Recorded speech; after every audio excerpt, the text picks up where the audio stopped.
A bipartisan House bill introduced by Democrat Congressman Josh Gottheimer and Republican Rudy Yakim would urge elected leaders to condemn the phrase globalize the Intifada. The legislation says the phrase is a, quote, call to violence against Israel and Jewish people across the world. This comes after New York City mayoral candidate Zohran Mamdani has refused to publicly condemn that phrase. And speaking of Mamdani, the socialist is expected to meet with House Minority Leader Hakeem Jeffries today in Brooklyn. But Democratic Party leaders and members still seem divided when asked if they will endorse him and his bid for mayor. With every single high-profile endorsement decision that I've made in the past, I have a sit-down conversation and then I take it from there. So I hope the people of New York City, people all over this country, understand the importance of supporting Zohran. Everything that I've read on him, I don't really agree with virtually any of it. Anybody that's staying out at this point instead of endorsing this incredible dynamic leader is missing an opportunity. RNC Chairman Michael Whatley joins me now. Michael, good morning to you. So you heard a range of reaction to Mamdani. How do you, over at the RNC, view his entry into the national spotlight and where the Democratic Party is right now? Well, he is unquestionably going to become one of the leaders of the Democratic Party. He is the face of the new Democratic Party.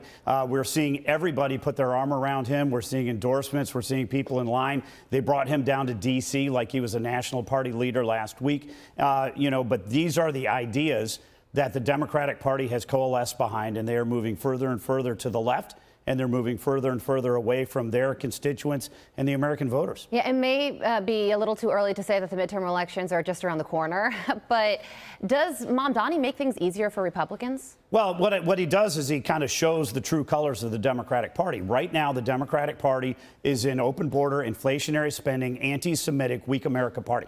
And he is absolutely saying that out loud every single day, and every other Democrat that is lining up around him is embracing that agenda. How about that breakfast that they held for him in Washington, D.C.? I mean, how many mayoral candidates get something like that? Yeah, it's truly remarkable when you think about it. This guy has come up and said, hey, we're going to plant this flag. We're going to be as far left, as far woke, as far radical as we can be. And the rest of the Democratic universe is saying, you know what, that's where we want to go. Yeah, and so today he will be meeting with Hakeem Jeffries, potentially meeting with Chuck Schumer.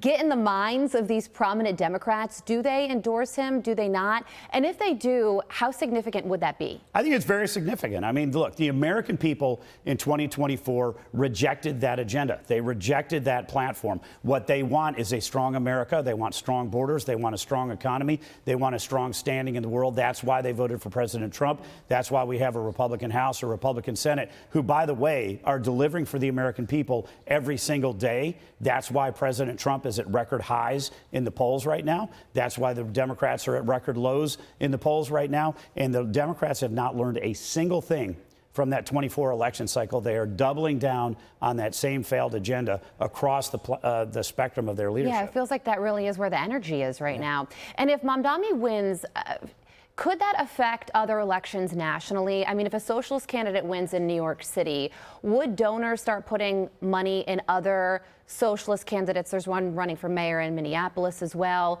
Could his win impact other parts of the country? Well, I think that it will, right? Because that's where the Democratic Party is right now. I mean, when the Democratic Party leadership are people like Jasmine Crockett and AOC and Whoopi Goldberg. This is where the Democratic Party is going right now. That's not where the American people are right now. We saw a rejection of that agenda in 2024, and we're seeing it in the polls right now. People want to focus on their kids. They want to focus on their community. They want to focus on jobs. They want to focus on the economy, not on these radical woke ideologies. Okay, so Democrats are still doing some soul searching when it comes to the 2024 election and where they stand right now. Here is Tim Walz, his latest foray into what Democrats should do. Watch this. We as Democrats, we want people to pay their fair share, but why are we against people being successful like that? We can't be. Why are we against? We should talk about businesses. Not all businesses exploit their workers, and we get ourselves stuck in that. We should embrace being the party of pro-business.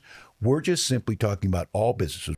Some would say he sounds like a Republican there. Yeah, it's quite a change, and it's also not genuine, right? I mean, one of the things that we keep seeing out of the Democratic Party right now is we need to be more authentic. So they're going to go out there and they're going to be fake authentic. You know, the fact is the Republicans behind Donald Trump, we are happy to talk about what we care about. We care about families. We care about communities. We care about America. We care about strength. The Democrats right now are searching for an answer, but really they keep going left. They're going to go further to the left. I think it's a great opportunity for Republicans in the midterms. Okay, so speaking of the midterms, where are you focusing? You know, what we're focused on right now is we have a Senate map that is coming into the focus. Mm-hmm. And then with the House map, we're making sure that every candidate that we're recruiting, we're talking about, we're making sure that they are on this agenda for us right now. The biggest thing we have to do is have an environment where we can win, and that's about delivering. So the president delivering every single day for a strong America, a strong border, a strong economy, Congress passing the big, beautiful bill and moving forward with the legislative agenda. That's the biggest, most important thing that we can be doing right now. Well, you heard it here first, July 2025, but time certainly does move quickly, doesn't it? Yes, absolutely. Michael Whatley, thank you for joining us. Thank you. I'm Steve Doocy. I'm Brian Kilmeade. And I'm Ainsley Earhart. And click here to subscribe to the Fox News YouTube page to catch our hottest interviews and most compelling analysis.